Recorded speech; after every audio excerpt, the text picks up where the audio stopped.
We're seeing the rise of the sort of Dirty Harry administration. No president was willing to do what I am willing to do, so let's see how you respond. When the world stops being able to handle the injustice and what's wrong with it, suddenly Inspector Callahan comes out of the woodwork and uses unorthodox methods to put things right. Go ahead. Make my day. There are four forces of nature. We know how to control two of them somewhat, the strong force and the electromagnetic force. The strong force is what we got control of in 1945 and took out 2 cities in Japan. What happens when you can control gravity? This is absolutely national interest. New Mexico is going to be the hub that connects atomic weapons, UFOs, and Jeffrey Epstein. And they're all going to merge into one story about power that we don't understand. You know, Eric, you always say stuff which gives us the most brilliantly sellable headlines.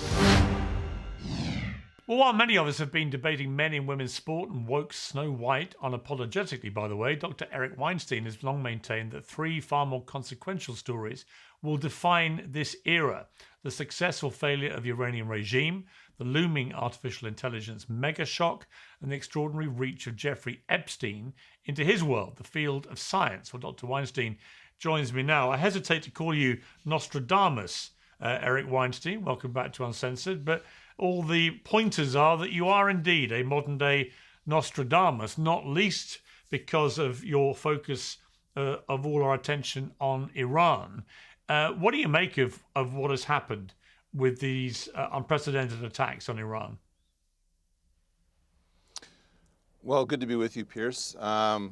Just to be completely honest, I'm not exactly sure what to make of it, but this was a very courageous, strong decision that may have far-reaching consequences. We're just at the beginning of it, and it's going to ripple all the way to Pyongyang, Moscow, and Beijing in its implications. And I think, as we've seen with Cyprus, the willingness of the Iranian regime to reach out and try to involve as many players as possible should not be discounted. This is, in my opinion, simultaneously somewhat inexplicable in terms of the rules-based order, but also necessary, which is extremely confusing. There wasn't enough of a move, in my opinion, to prepare any kind of groundwork or theory in which to fit this,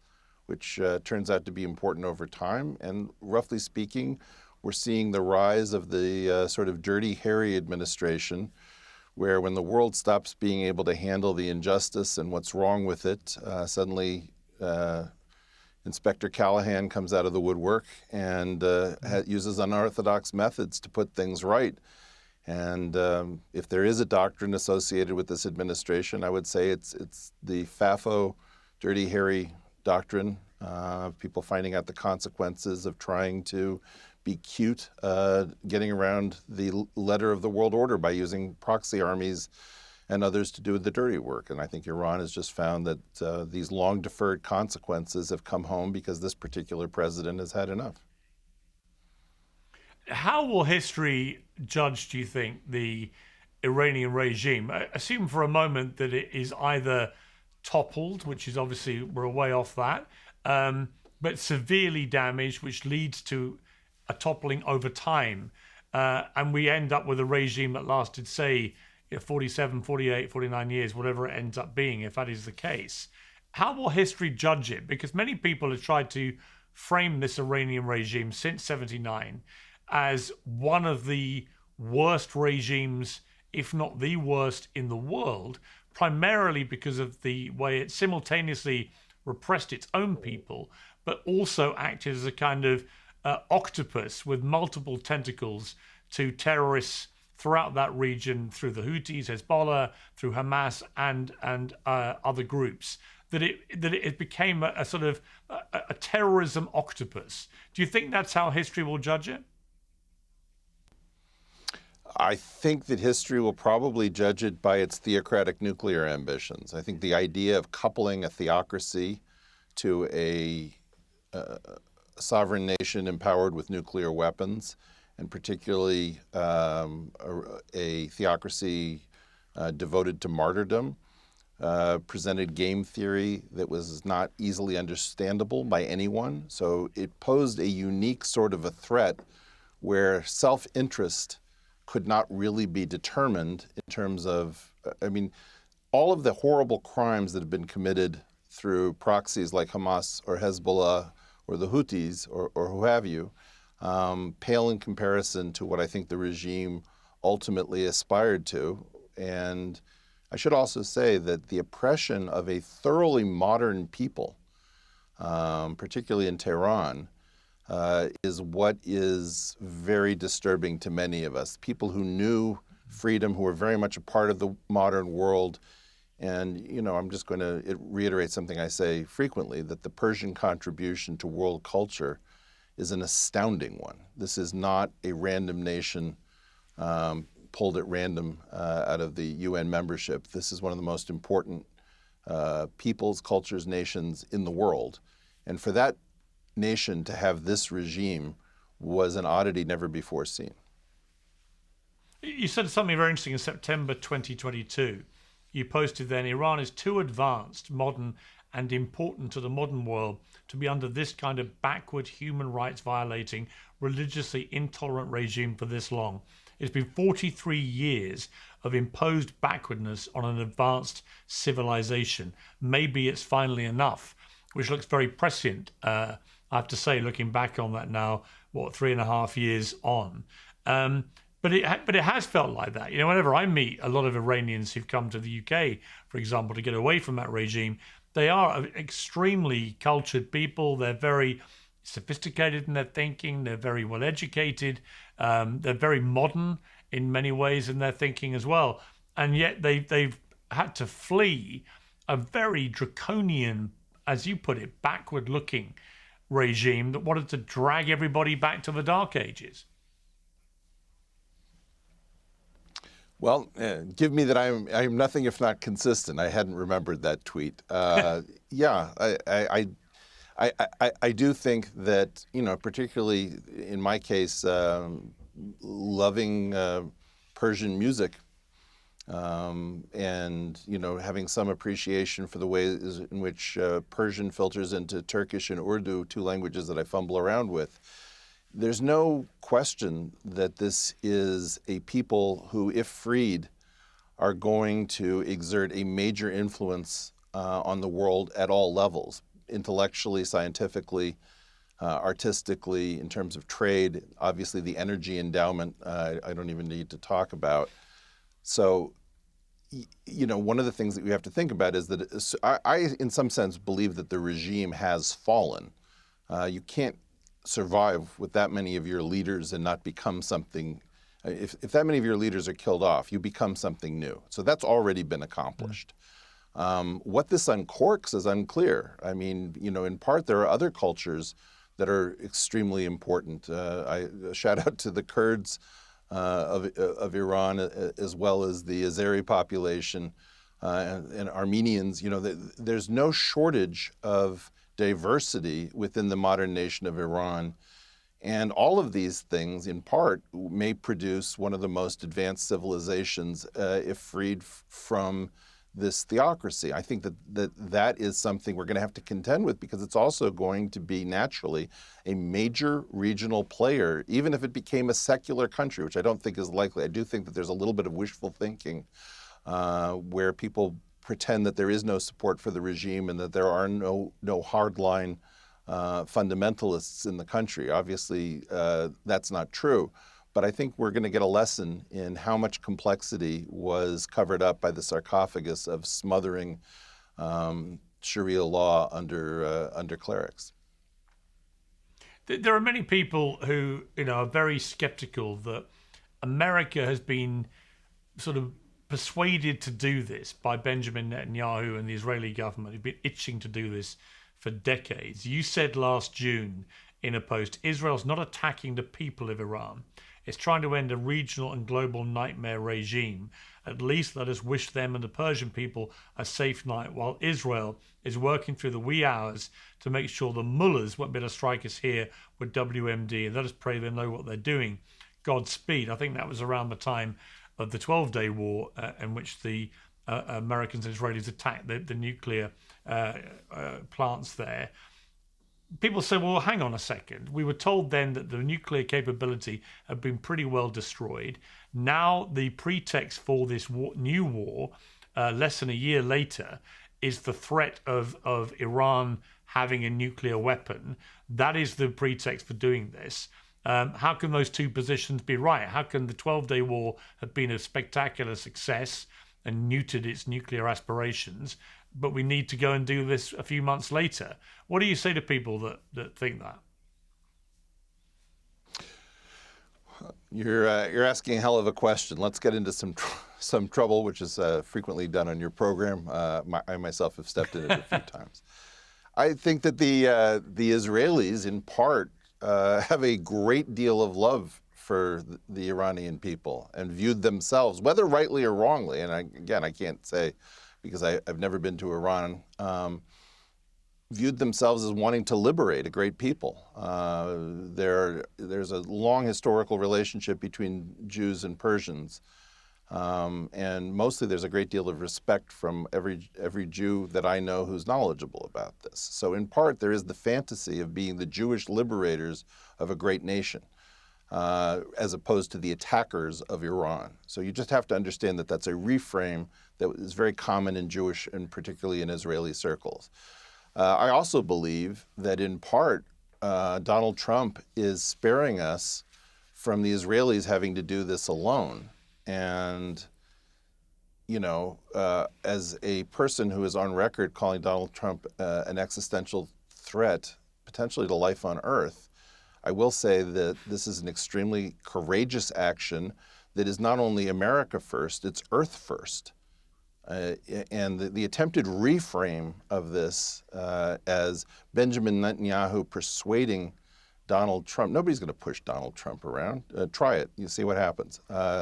In this situation, what you have is that Israel might have had to go to weapons that I don't even want to talk about, given the disparity between the two countries in terms of, let's say, humans. Israel needs a technological military equipment advantage in order to take on Iran, and that would have been a disaster.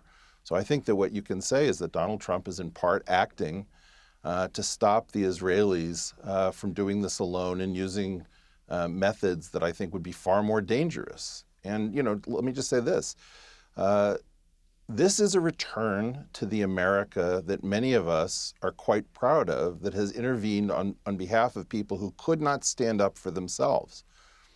And I just don't understand the level of anti-Semitic rhetoric. This is a country that threatened our president, that released videos talking about the assassination of, visualizing the assassination of Donald Trump, our sitting president. And there's no question that this nation is different, unique in all the world. There are probably a tiny number of countries that pose any kind of comparable threat. And I think that you have to look at it from the time of the Iranian embassy being taken over, the U.S. embassy in Iran, and the time of the military barracks bombing in 1983. These people have been at low-grade war with us for almost half a century, and striking our targets as well as our allies' targets, as well as causing trouble for their Arab neighbors. They're not an Arab country, and you look at where all of these missiles, have fallen just to stir things up. No, these people have shown you who they are, and I don't mean the Iranian people. I mean this horrid regime. And let me just say congratulations to Donald Trump for having the guts to do this, despite the fact that your base very often sinks into the simplicity of trying to figure out whether everything results in a lower price for butter at the supermarket. That's not the extent of the U.S. project. And quite honestly, I'm very proud of a president that I have, in general, had very little positive to say about over many years. And I can tell you that I've had very little to say positively about Benjamin Netanyahu. Say what you will. You have, if you're going to call balls and strikes, these are two courageous men taking on what the world feared to do. And by the way, there are going to possibly be serious repercussions inside the United States. This is not without risk physically for people far away from this theater of operations. Cyprus is the beginning. You'll see what comes after. There are some people who think that Donald Trump has only done this to try and distract the world from the Epstein files, which have become a massive sword of Damocles around him and a lot of people in his circle.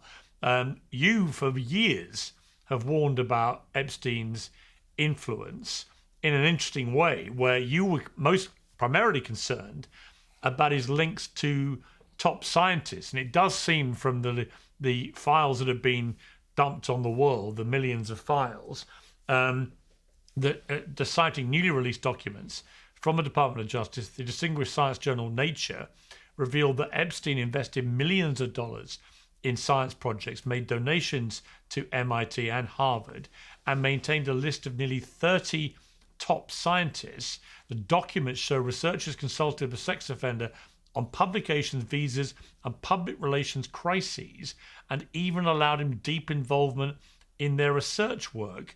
So you've been clearly vindicated spectacularly in your concerns about this, but now we know the full extent of Epstein's connections to the higher echelons of science. It does beg the question, why was this happening? Why was he allowed to? Well, because we don't know the full extent. I mean, I think if we ever get to the bottom of this, if we're playing the Nostradamus game, I'd like to, go double or nothing. I think some of this is going to have to do with a topic in number theory called elliptic curves, which people don't have at the tip of their tongue, but it's behind your ability to send an encrypted love letter or trade Bitcoin. Cryptography rests on number theory. And the Harvard mathematics department, where I got my PhD, was a leading source of innovation in the world of elliptic curves. I wonder very strongly whether people paid attention to that Steve Bannon pseudo interview in which, while doing media training, Jeffrey Epstein directly, and somehow nobody broke this out until I clipped it for Twitter, which I find astounding. He literally says, why did I get the ranch in New Mexico, the Zorro Ranch? It was because Los Alamos was downsizing and firing its nuclear weapons physicists and high priests of high energy physics, and I wanted to be close to them. He's saying that when the Cold War ended, he recognized that there were going to be a lot of disaffected, disgruntled, laid off people because the U.S., in its most asinine moment, decided that it was entitled to a Cold War dividend by screwing the very people who won the Cold War by, inducing a threat so severe no one could contemplate going to war with us. Well, what he was doing was he was setting up listening posts in exactly the most telling places. Zorro Ranch is close to Sandia Laboratory and Los Alamos Laboratory, where he found his high-energy physicists, as he said. And One Brattle Square in the 02138 area code of Massachusetts is a listening post to listen in on Harvard and MIT, which are connected by a 30-minute walk down Mass Ave. So if you just go into those documents, as I said to everybody, you will find that he had an extensive relationship with the Harvard Mathematics Department. Search on math.harvard.edu in those files, and you'll see he was meeting with everyone from S.T. Yao, who often acts in part as a representative of Chinese interests in the American mathematical elite, Martin Nowak, Clifford Taubes, Michael Hopkins, all of these sorts of people were meeting with Epstein. And then we find out in particular, you had a debate on with Sean Carroll. I believe Sean Carroll shows up as having a meeting with him, as well as Benedict Gross, who was a number theorist, elliptic curve expert, who pioneered Jeffrey Epstein's entry into the Harvard Math Department. People are not understanding. This was a science spy, and he was spying direct. The reason I knew that, it wasn't a prediction. He was spying directly on my work.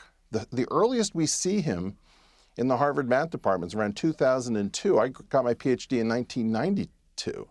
He had information on me that was from the late 80s, early 90s, about something called the Seiberg-Witten equations, which actually weren't recognized then and aren't recognized now to have to do directly with gravitational theory. He somehow knew that my work, which technically would have been about something called self-dual Yang-Mills equations, was actually about gravity. He was very focused on gravity, and which this is going to come up in the UFO disclosures, which is that the UFO weirdness is not just about UFOs. It's about the golden age of general relativity and U.S. attempts to gain control over additional forces of nature. There are 4 forces of nature. We know how to control 2 of them somewhat, the strong force and the electromagnetic force. The strong force is what we got control of in 1945 and took out 2 cities in Japan.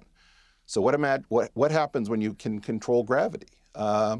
This is absolutely national interest. The national security apparatus has completely fallen down on the job. Nobody's picked up on what kind of a spy he was. And the idea that this is some sort of auxiliary thing that he was doing with respect to science, when the main story is just about the sexual misdeeds, this is not true. I mean, his operation, I think in part, was about spying on scientists. So that's fascinating. I mean, what do you think his real modus operandi was? What was it that he was trying to do, and who was he doing it for? Well, I guess I'm very confused about this. Everyone saw Oppenheimer, you know? And if I put up names like von Neumann, Fermi, Bohr, Oppenheimer, Feynman, everybody knows that that's a security risk. But if I were to name the 10 most powerful minds in mathematics and physics, and I said that the goal is to break codes, come up with new directed energy weapons, go beyond Einstein's concept of the space-time continuum, you'd say, oh, that sounds like you know, tinfoil hatter stuff. It's like, wake up, man. This is the most powerful stuff on Earth. Physics and mathematics are much more powerful than money. And mathematics created Bitcoin. You can't have Bitcoin without mathematics. And physics created the ability to end the human species as we know it.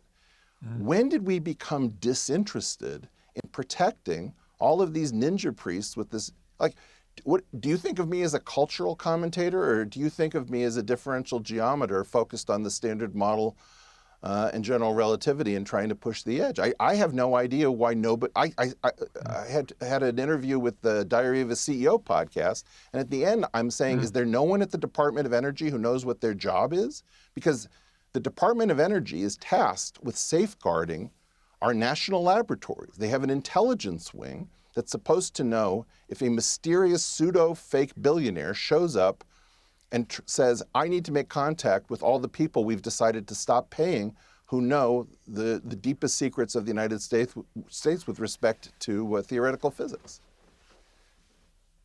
I mean, it's quite extraordinary. Do you think we know the half of it yet about Epstein? I mean, we know that over 3 million documents have still not been released. I mean, that alone, if you'd have to be a conspiracy theorist to think, well, what the hell's in there, given what we've already seen? 3 million? No, you're falling for the oldest trick in the book. The whole idea is that they're going to say something. Let's imagine that they said, look, we have 10 million documents, and we've released 4 million of them. And then you say, well, what about the other 6? Well, now you've just bought into the idea that there's only another 6. You didn't question the 10. Tell me something. If he really ran an foreign exchange hedge fund, how many documents does that throw off? Like just the compliance alone on a hedge fund creates reams and reams of documents. I know of at least 2 documents that haven't been released, one of which, well, I'm not going to get into that. I don't think you're on the right order of magnitude. I think you're being led down a garden path which says that we've released half of the documents. Let's see the other half. And I hope, Piers, that we can use your program to inform people. don't be dumb enough to follow this. This is like magician's choice. They're pushing you to pull the card out of the deck that they want. Ask the right question. If there really was a hedge fund, how many hundreds of millions of documents might that have thrown off just for compliance? You see, it's interesting. Someone asked me the other day, what's your sort of overview about the Epstein files? I went, I'm not a conspiracy theorist, genuinely. I just try and get through all conspiracy theories to some kind of reality. And if they turn out to be true, as some of them do, okay, great. I have to say, on the Epstein scandal, there's pretty much no conspiracy theory that I've heard that I would be very confident at ruling out, simply because of the concerted effort by so many rich, powerful people to suppress the information.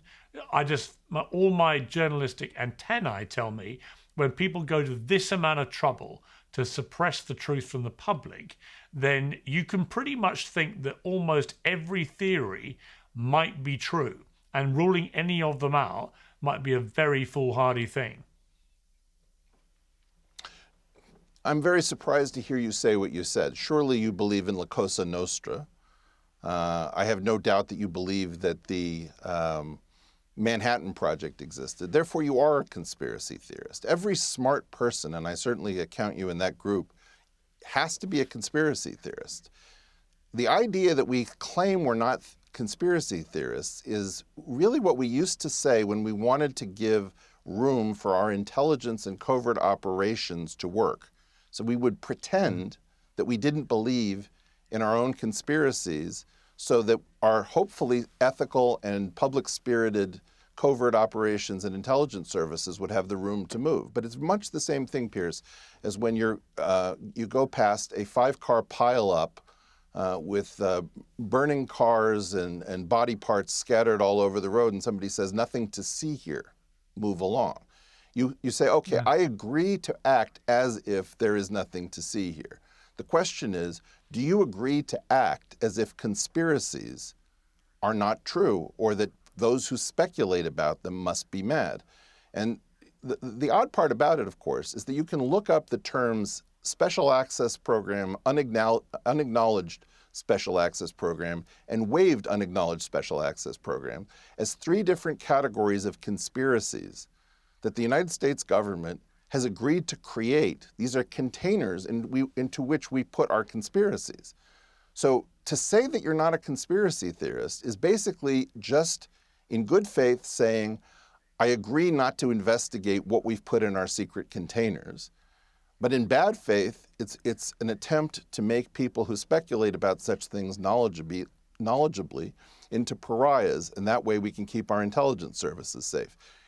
As I said to the FBI in a meeting with them on Wilshire Boulevard not too long ago, if I find out that you guys are behind covering up the rape of little children, all bets are off, and the old adage that I swear to defend the country against all enemies, both foreign and domestic, holds. Now, the key question is, can we report the FBI to the FBI? Can we seek justice against the Department of Justice? To whom do we report what is effectively, almost certainly, an international, interstitial, covert operations hub that we've pretended is one man named Jeffrey Epstein?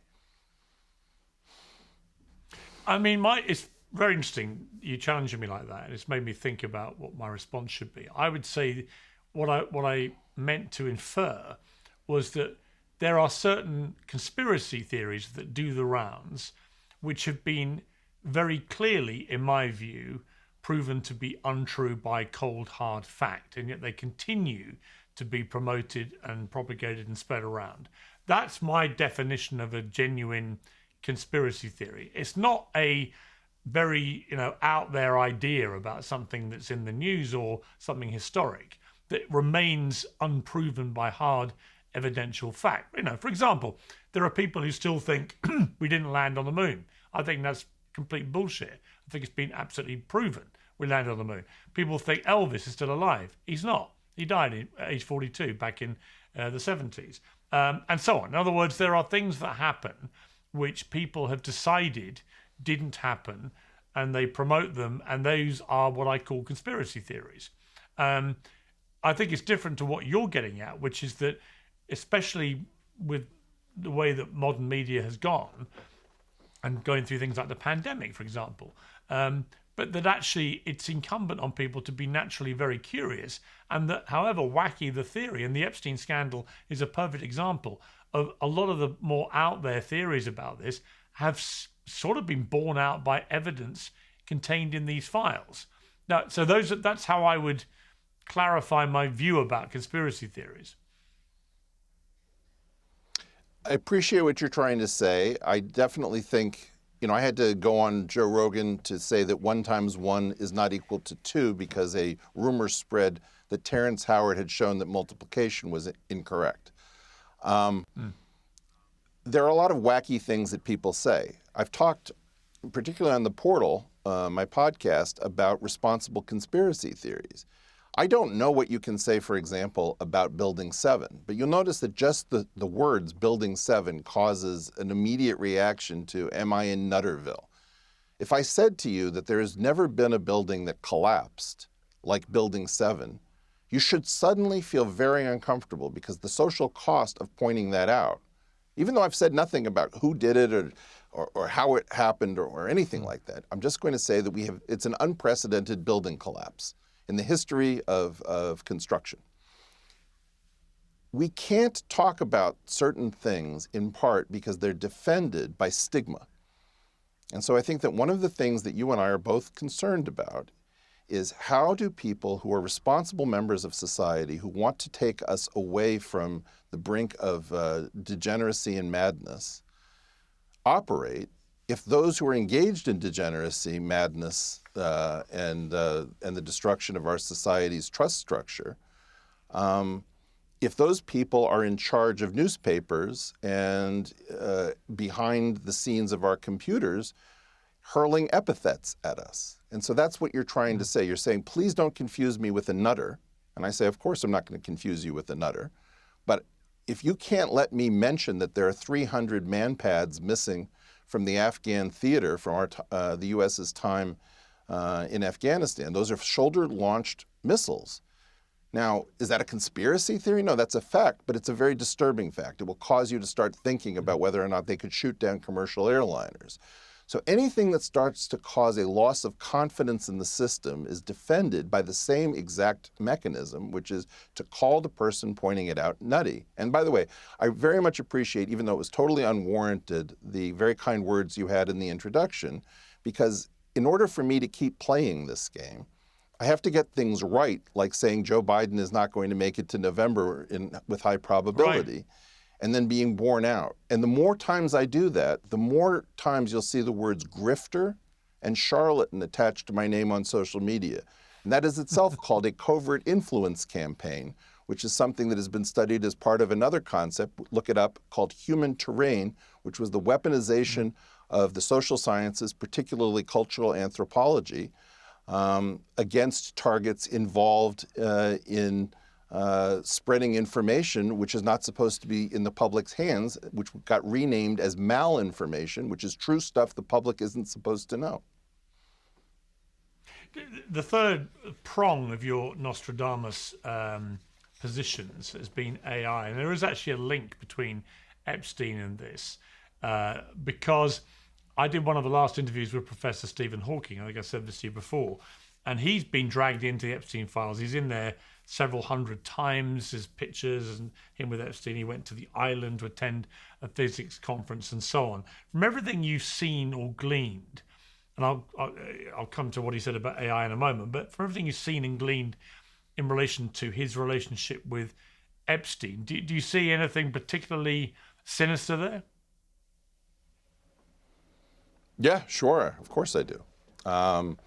I think that Professor Hawking, along with Roger Penrose, are two of our most important theorists, working primarily in general relativity and secondarily in the quantum theory.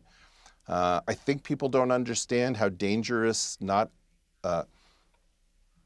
if I can predict something on your show for the future, space-time is about to be superseded. for theoretical reasons and for reasons of an experiment in Arizona called the Dark Energy Spectroscopic Instrument, or DESI, which has shown that the cosmological constant is likely not constant. I think that we don't realize that kindly old Stephen Hawking was a very potent physicist who might give a military advantage or a national interest advantage to anyone who could understand his mind. And I will point out also that the normal sexuality of men, and you'll notice he's not pictured in that salacious photo with people who appear to be underage. My guess is that he had a healthy appetite for romance and amorous activity, which was relatively well known in the community. And I'm also tired of us creating a situation in which we make fun of anyone who has a normal sexual appetite, which makes it very difficult to get anyone to go after the depravity that was Jeffrey Epstein. So I think it's very important to realize that a lot of people were sucked into Epstein's orbit with proximity to attractive adult females, and that the sideline, which was children and maybe even infants and maybe even, horrible satanic rituals, was not the same thing as the fact that he was, gathering adult females to entice scientists in order to learn all they knew. Yeah. Well, he said, just on that picture, it turned out his family said there were 2 long-term carers. I think he did end up with one of his carers, actually, in a genuine relationship. But they said it wasn't on the island, that picture, and that seems to have been the case in that particular circumstance. The link to AI with him was, when I asked him what's the biggest threat to mankind, Stephen Hawking said to me, when artificial intelligence learns to self-design, that will be the end of the world. And Elon Musk has said we're in the singularity already, which is the point in time when artificial intelligence surpasses human intelligence, leading to rapid, unpredictable, and irreversible technological advancement, which seems pretty similar to what Stephen Hawking was warning about. Where do you feel we are with AI? Are we about to, or could we have already lost control of it? Well, again, somehow for whatever reason, my view doesn't exactly fit with anyone else's. I believe that, for example, Grok already knows secrets of the universe that are not public. I believe that we are not that close in a certain sense to AGI, artificial general intelligence, or superintelligence. But on the other hand, I believe that we underestimated just how much can be done without getting to true intelligence. Most of what we do, Piers, as I've said before, is we are functioning as LLMs who use thinking as an absolute last resort. So mostly what we learned was about humans, and we learned that most human behavior, speech, and discussion is pre-programmed in a certain sort of a way that we hadn't understood. So it turned out to be much easier to mimic that, much the way a parrot can speak to us and not necessarily understand what it's saying. Now that said, if you actually code, as I've gone back to in order to understand what's going on with AI, coding is right now being transformed, and I think February will go down maybe as the Rubicon between 2 regimes, where things that happened in February of this year show what code can be capable of when given a mech suit. Effectively, a lot of what happened was that these agents were dropped into a Iron Man-style mech suit and allowed to do things on the internet. You could give it a task like found a company that does this, make sure you get business insurance and open the, an employer identification number for the IRS. All of those things now are sort of doable. What I think is that those innovations that separate us from the machines are going to be found once we realize that there is a wall. and that the AIs will get very, very good reading our corpus, but they won't cross that wall until we have one or two more ideas, and we give them those ideas, and then the machines will become very similar to us. And so in a discrete sense, yeah, I think we're a couple of innovations away. But before we ever get to that, you're going to see a labor market dislocation, which is bizarre that no one is really talking about or planning. In other words, you can see the tide rushing out, and you know that a tsunami is coming, and nobody's holding the conferences that says, how do we get rid of UBI, which is the dreaded wrong solution to the AI tsunami that's coming. We're supposed to be going after somebody named Ronald Coase's ideas on Coasean rights so that we can preserve markets, agency, and freedom, even as these things gobble up our jobs. And the idea is, roughly speaking, that those who are soon to be unemployed in traditional terms, will gain licensing income from licensing the right to all the work on which these things trained, and we will lose wage income. So the blended stream will be a decrease in our ability to earn a living from our labor and toil, and an increase in our ability to earn a living from licensing the right to use all this stuff that has just been appropriated by these AI companies. The law hasn't caught up, the economics haven't caught up, and in particular, I very much wonder what outfits like the Institute for New Economic Thinking are doing, not convening conferences and saying, look, the era of capitalism and communism is over.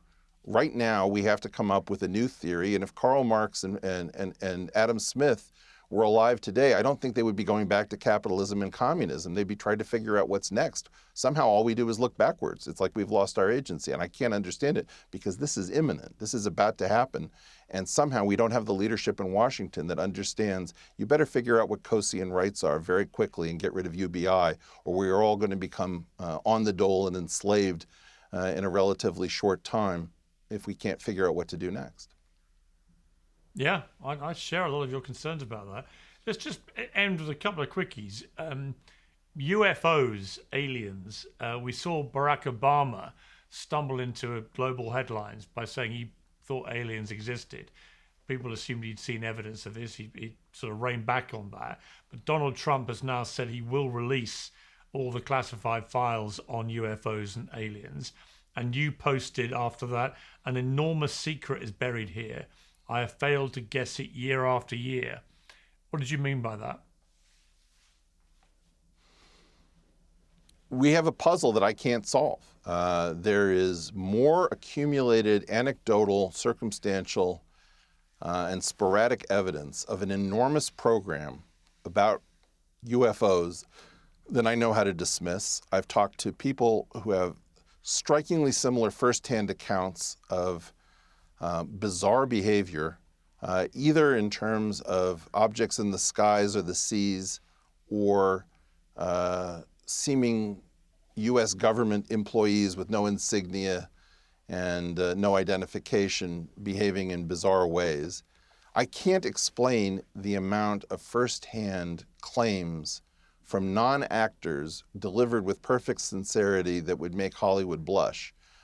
If there isn't a reality behind it. Now, sometimes we get a look at that. For example, there's a private air force that seems to come down from the skies and destroy equipment of people observing UFOs that I think turned out to be the CIA's Office of Global Access. I wasn't smart enough to figure out how you could hide an air force inside of the United States from a breakaway society, but I think it was just the CIA. So, that was bad for me. I didn't get that right. I think what you're seeing is that there's probably a very long-standing program, particularly involving physics and particularly involving aerospace companies, not as aerospace as we know it, but as shells in which you can put very sensitive stuff that could be FOIA'd if it was found inside of government.